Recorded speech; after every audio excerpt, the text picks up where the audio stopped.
అందరికీ నమస్తే. Welcome to మనం టీవీ. నేను మీ తిరుపతి.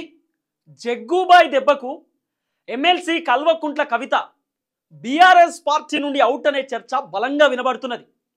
గత కొద్ది రోజుల నుండి ఎమ్మెల్సీ కల్వకుంట్ల కవితకు సంబంధించినటువంటి మాటలు, ఆమె press meet, media chit chats, ఆమె ఆరోపణలన్నీ సోషల్ మీడియాలో రకరకాలుగా విమర్శలు వస్తున్నాయి.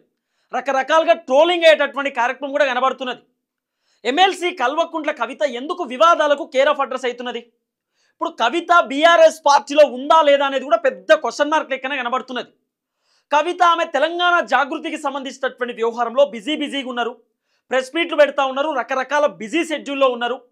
కేటీఆర్ ఎక్కడికి పోతే కవిత అక్కడ ప్రోగ్రాం పెట్టుకునేటటువంటి కార్యక్రమం చేస్తున్నారు. ఇప్పుడు కేటీఆర్ నల్గొండకు పోయింది అనుకో, కవిత నల్గొండలో కేటీఆర్కి ఆపోజిట్ ఒక ప్రోగ్రాం పెడుతున్నది. ఒకవేళ కేటీఆర్ వరంగల్ పోతే కవిత కేటీఆర్కి ఆపోజిట్ తెలంగాణ జాగృతి పేరిట ఒక ప్రోగ్రాం పెడుతున్నది. అంటే కేటీఆర్కు ఆపోజిట్ పోయేటటువంటి కార్యక్రమం చేస్తుంది ఎమ్మెల్సీ కల్వకుంట్ల కవిత. మరి కవితకు కేటీఆర్కి ఏమన్నా శత్రుత్వం ఉందా?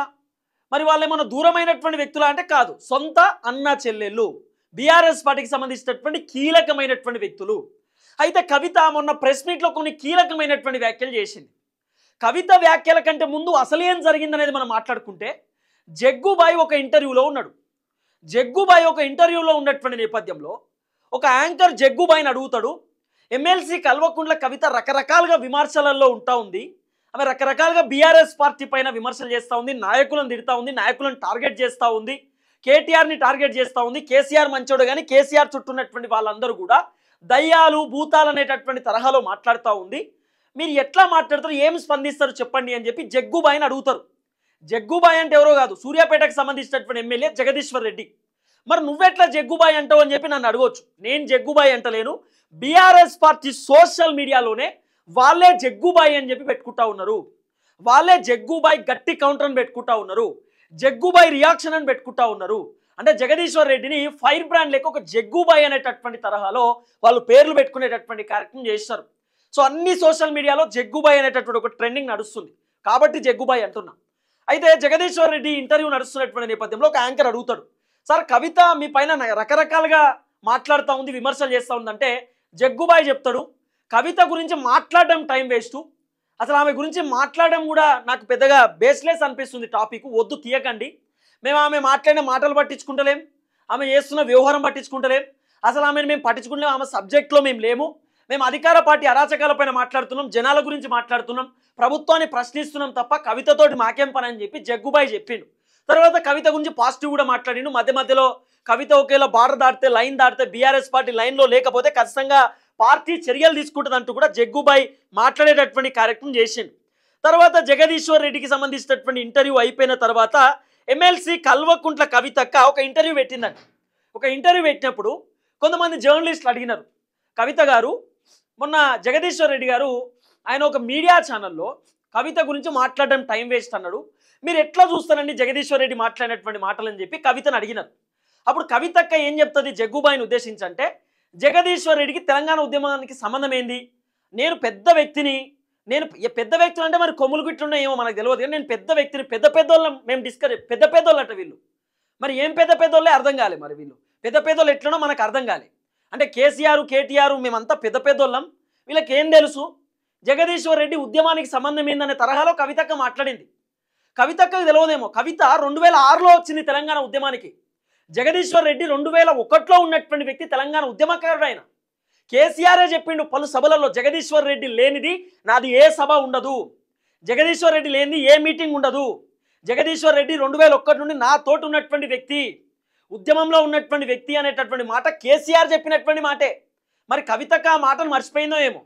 కవితక్క స్టోరీ విజయరామారావు సార్ చెప్తాడు, చాలా అద్భుతంగా చెప్తాడు. కేసీఆర్కి డాక్టర్గా ఉన్నాడు విజయరామారావు సార్. ఆయన చెప్తాడు కవిత ఉద్యమానికి ఎట్లా వచ్చింది, ఆమె దుబాయ్నో ఎక్కడో అబ్రాడ్లో ఆమె కాళ్ళు ఇరుగుతా ఆమెని బెంగళూరు దాకా ఎట్లా తీసుకొచ్చారు, బెంగళూరు నుండి ఇక్కడికి ఎట్లా తీసుకొచ్చారు, హైదరాబాద్కి ఏం జరిగింది అనేది పిన్ టు పిన్ ఆయన అప్డేట్ ఇస్తాడు. ఈ కవితక్క కేసీఆర్ ఉద్యమ సమయంలో ఆయన హాస్పిటల్ ఉన్నటువంటి నేపథ్యంలో, అంకుల్ మాకు ఉద్యమం వద్దు అంకుల్, మాకు అవసరం లేదు అంకుల్, మా నాయనకేమన్నా అవుతుంది అంకుల్ అని చెప్పి ఉద్యమాన్నే వద్దని వెళ్ళిపోతామని అనేటటువంటి వ్యక్తులు వీళ్ళు ఉద్యమకారుల గురించి మాట్లాడుతున్నారు. కవిత గారు ఉద్యమకారుల గురించి, కవితక్క మాకు ఉద్యమాలే వద్దు, మా నాన్నకేమన్నా అవుతుందని చెప్పి భయపడినటువంటి వ్యక్తులు మీరు. కేసీఆర్ అట్లా భయపడలే, కేసీఆర్ భయపడలే, జగదీశ్వర్ రెడ్డి భయపడలే, హరీష్ రావు భయపడలే, కేటీఆర్ భయపడలే. ఏమైతే అది కానీ అనుకున్నారు వీళ్ళు. కానీ స్టార్ట్ చేసింది కవితక్క. కవితక్క దగ్గర తెలంగాణ జాగృతిలో పనిచేసేటటువంటి వ్యక్తులు ఎందుకు బయటకు వచ్చారు? ఇంకా దాసరి సీనన్న బయటకు ఎందుకు వచ్చిండు? రావడానికి గల కారణం ఏంది మరి చెప్పాలి కదా. జగదీశ్వర్ రెడ్డికి ఉద్యమానికి సంబంధం లేదని ఎట్లా మాట్లాడతారు? తర్వాత కార్తిక్ రెడ్డి గురించి మాట్లాడినారు. సరే, కార్తిక్ రెడ్డి అంటే కవిత కంటే చిన్నోడు, ఓ మాట మాట్లాడింది, ఇంకా విమర్శలు చేసిందంటే ఓకే. కానీ జగదీశ్వర్ రెడ్డి లిల్లిపుట్ అట, లిల్లిపుట్ నాయకులు అంటుంది కవితక్క. లిల్లిపుట్ ఎవరండి? జగదీశ్వర్ రెడ్డి నల్గొండలోనట. జగదీశ్వర్ రెడ్డి వల్లనే నల్గొండ మొత్తం ఓడిపోయిందట. కవితక్క చెప్తున్నటువంటి మాట. అడపాదడపా గెలిచిండండి అని అంటుంది కవితక్క. అప్పుడు జగదీశ్వర్ రెడ్డి ఉల్టా ఏమన్నాడు? నేను అడపాదడపాన గెలిచిన ఆయనతో గెలవలే కదా అన్నాడు. ఆయనతో గెలవలే కదా కవితక్క. ఆమె గెలవకపోతే ఇంటికాడ కూర్చుంటే ఎంపీ పోటీ చేస్తే ఎంపీ తుస్సు, ఎమ్మెల్యే పోటీ చేసిన తుస్సు, ఇంకేమన్నా పోటీ చేసినా తుస్సు. కాబట్టి కవితకు ఏది పోటీ చేసినా ఆమె ఓడిపోతూ ఉంది. కాబట్టి ఇక కవిత ఫీల్ అయ్యి ఇంట్లో కూర్చున్నది ఉత్తగానే, రేపటి రోజు ఏమైనా ఇబ్బంది పెట్టగల అని చెప్పి ఎమ్మెల్యే కోటాలో ఎమ్మెల్సీ నామినేటెడ్ పదవి ఇచ్చి ఆమెని శాసనమండలికి పంపేటటువంటి కార్యక్రమం చేసినారు. తర్వాత కవితక్క ఢిల్లీ లిక్కర్ దందాలో, సారా దందాలో జైలుకు పోయినారు. మరి ఇవన్నీ మర్చిపోయిర్రా? ఇవన్నీ మర్చిపోయిర్రా? ఏమనంటే కేటీఆర్ నా పేపర్ లీక్ చేసిండు, కేటీఆర్ నా ఫోన్ ట్యాప్ చేసిండు. కేటీఆర్కి ఏం పని అండి? కేటీఆర్కి వేరే పని లేదా? ఫోన్ ట్యాపింగ్ చేసుకుంటూనే ఉంటాడా కేటీఆర్? లేకపోతే ఎమ్మెల్సీ కల్వకుంట్ల కవితక్క ఆమె ఫోన్లో ఏమింటుంది, ఏం చేస్తుంది, ఇవన్నీ చూస్తారా కేటీఆర్? కేటీఆర్కి ఏం పని? ఆయన పని ఆయన చేసుకుంటాడు. అంటే ఏంది ఇప్పుడు కేటీఆర్ ఏడ ముఖ్యమంత్రి అవుతాడో? ఇప్పుడు కేటీఆర్ ఫ్యూచర్ సీఎం అంటారు, కేటీఆర్ ఫ్యూచర్ లీడర్ అంటారు కేటీఆర్ను. కాబట్టి కేటీఆర్ని డీగ్రేడ్ చేయడానికి రకరకాల కుట్రలు చేస్తుంది కవిత అనేది ఒక పెద్ద చర్చ. అందుకే ఎమ్మెల్సీ కల్వకుంట్ల కవిత పదే పదే కేటీఆర్ని టార్గెట్ చేసే కార్యక్రమం చేస్తున్నది. కానీ జగ్గుబాయి ఎప్పుడైతే కవితకు తిరగబడ్డాడో మొత్తం బీఆర్ఎస్ తిరుగుబాటు చేస్తుంది. ఇప్పుడు అసలు కవిత ఈరోజు బీఆర్ఎస్ పార్టీలో లేకపోతే కవితను ఎవరు గుర్తిస్తారండి?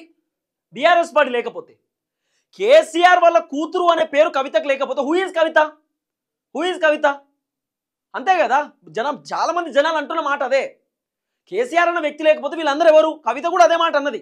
కానీ జగదీశ్వర్ రెడ్డి డిఫరెంట్ కోణంలో వచ్చిండు. ఆయన జగదీశ్వర్ రెడ్డి ఉద్యమంలో ఉన్నాడు, ఆయనకంటే ఒక సొంత గుర్తింపు తెచ్చుకున్నాడు.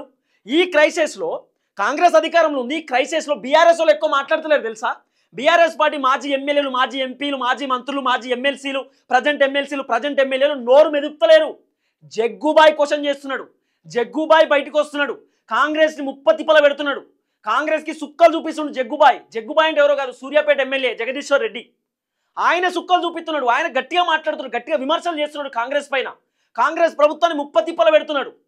మరి అలాంటి జగ్గుబాయిని పట్టుకొని లిల్లీ పుట్టు, ఆయన చిన్న పోరాడు, ఆయనకేం తెలియదు, అట్లా ఇట్లా అని మాట్లాడితే ఎట్లా ఎట్లా అంటున్నాం? జగదీశ్వర్ రెడ్డి 2001 నుండి ఉన్నటువంటి వ్యక్తి ఉద్యమంలో. కేటీఆర్ పోలీసులను తిడుతుంటే జగదీశ్వర్ రెడ్డి కూడా కనబడతాడు. హరీష్ రావు ఉద్యమం చేస్తుంటే జగదీశ్వర్ రెడ్డి కనబడతాడు. కేసీఆర్ దవాఖానలో ఉన్నప్పుడు జగదీశ్వర్ రెడ్డి కనబడతాడు ఫోటోల్లో, చూసుకోండి. తెలంగాణ ఉద్యమకారులను ఉద్దేశించి మాట్లాడినప్పుడు ఎవరైనా బాధపడతారు, తెలంగాణ బిడ్డలం కాబట్టి. అట్లా మాట్లాడొద్దండి. కవిత ఎంత పోరాటం చేసిందో తెలంగాణ కోసం, జగదీశ్వర్ రెడ్డి అంతే పోరాటం చేసిండు, అంతకంటే ఎక్కువనే చేసిండు. ఆయన 2001లో ఉంటే కవిత 2006లో వచ్చింది. 4 years గ్యాప్. అంటే కవిత కంటే ఉద్యమంలో జగదీశ్వర్ రెడ్డి సీనియర్. ఆ మాట కవితక్క మర్చిపోతుంది. ఆ మాట గుర్తు చేయాలని జగదీశ్వర్ రెడ్డి ట్రై చేస్తుండు. ఆయన చెప్పిండు, ఆమెకున్న అవగాహనకు హ్యాట్స్ ఆఫ్ అన్నాడు, ఆమెకున్న నాలెడ్జ్కి హ్యాట్స్ ఆఫ్ అన్నాడు జగదీశ్వర్ రెడ్డి. నవ్విండు. ఆ నవ్వు వెనకాల కవితను లైట్ తీసుకున్నట్టు అనిపించింది. చులకన చేసి నవ్వుతుంది చూసిరా అనుకుంటారు, అట్లా నవ్విండు. చాలా లైట్ తీసుకున్నాడు. పోనీతి అన్నాడు. కానీ జగదీశ్వర్ రెడ్డి నిజంగా హ్యాట్స్ ఆఫ్. జగ్గుబాయికి హ్యాట్స్ ఆఫ్ చెప్పాలి. ఎందుకు చెప్పనా? వేరే టోళ్ళు అయితే కేసీఆర్ కవిత రేపటి రోజు ఒక్కటైతారు, నన్ను ఎలగొడతారు అనుకుంటారు. జగ్గుబాయి భయపడలే, ఎలగొడతని ఉన్నట్టు మాట్లాడుతూ అంటుండు. ఎందుకంటే ఆమె వ్యవహారం వీళ్ళకి నచ్చలేదు. బీఆర్ఎస్ వాళ్ళకి బీఆర్ఎస్ పైన ఉల్టా మాట్లాడు, కేటీఆర్ పైన ఉల్టా మాట్లాడు, కేసీఆర్ పైన ఉల్టా మాట్లాడు నచ్చలేదు బీఆర్ఎస్ వాళ్ళకి. అందుకే తిరుగుబాటు చేస్తారు కవిత పైన. చూడాలి ఏం జరగబోతుందో. మొత్తానికి బీఆర్ఎస్ కవిత బీఆర్ఎస్లో లేదు అనేది క్లియర్ కట్ వినబడుతున్నటువంటి అంశం. జగ్గుబాయి కూడా చెప్తున్నా, ఆమె సపరేట్గా తెలంగాణ జాగృతి నడుపుతుంది, ఆమె బీఆర్ఎస్లో ఉంటే బీఆర్ఎస్ ఎమ్మెల్సీ, ఒకవేళ లేకపోతే ఏం చేయలేం, లైన్ దాటితే చర్యలు తప్పవు అన్నాడు. ఇది అసలు వ్యవహారం. చూద్దాం ఏం జరగబోతుందో.